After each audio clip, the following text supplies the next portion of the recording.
ओम नमः शिवाय.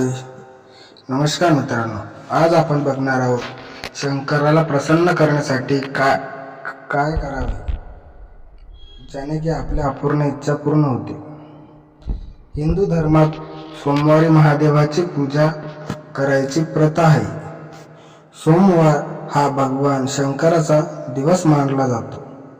या दिवशी शंकराला प्रसन्न करण्यासाठी व्रत आणि मनोभावे उपासना केल्याने इच्छित फलप्राप्ती होते. हिंदू धर्मात सोमवारी महादेवाची पूजा करण्याची प्रथा आहे. सोमवार हा भगवान शंकराचा दिवस मानला जातो. या दिवशी शंकराला प्रसन्न करण्यासाठी व्रत आणि मनोभावे उपासना केल्याने इच्छित फलप्राप्ती होते. भगवान शंकराची अनेक रूपे आहेत. त्यांना महादेव असेही म्हटले जाते. समुद्र मंथनातून निर्माण झालेले विष प्यायल्यानंतर कंठात साठवल्यामुळे त्यांचा गळा निळा रंगाचा झाला, म्हणून त्यांना नीलकंठ या नावाने ओळखले जाते. शंकराला प्रसन्न करण्यासाठी सोमवारी सकाळी स्नान करून भगवान शिव आणि माता पार्वतीची विविध पूजा करावी. तसेच शिवचालीसाचे पठण करावे.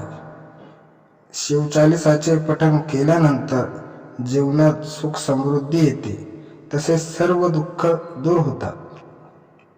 शंकराला प्रसन्न करण्यासाठी कोणकोणते उपाय करावे ते आपण बघूया.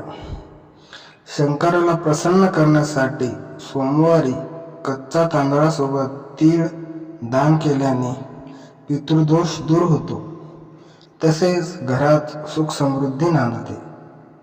तसेच सोमवारी दीपदान केल्याने सगळ्या मनोकामना पूर्ण होतात.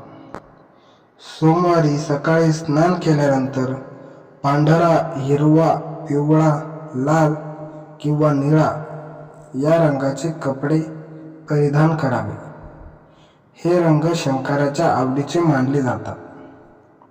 सोमवारी उसाच्या रसाने शंकराच्या पिंडीवर अभिषेक केल्यास वैवाहिक जीवनात आनंद येईल, तसेच नात्यातील प्रेम वाढेल.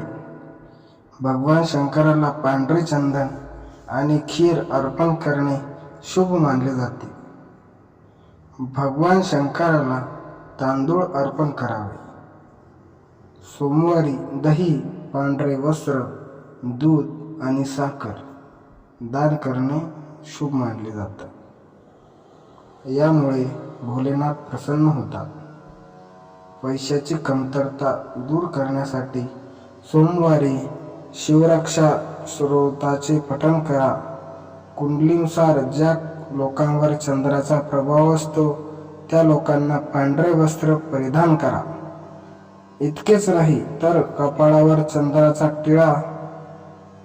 दर सोमवारी भगवान शंकराच्या पिंडीवर अक्षता, चंदन, धूप, दूध, गंगाजल आणि बेलपत्राचा अभिषेक करावा. याने शंकराचा आशीर्वाद मिळतो, तसेच अपूर्ण इच्छा पूर्ण होतात.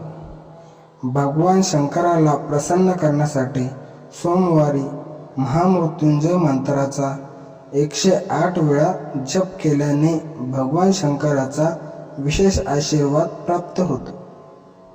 तसेच कच्च्या गाईचे दूध शिवलिंगावर अर्पण करणे देखील शुभ मानले जाते. ही सर्व माहिती भाविकांची श्रद्धा लक्षात घेऊन दिली आहे. तुमच्या श्रद्धा आणि विश्वासावर ज्योतिष उपाय आणि सल्ला वापरून पहा.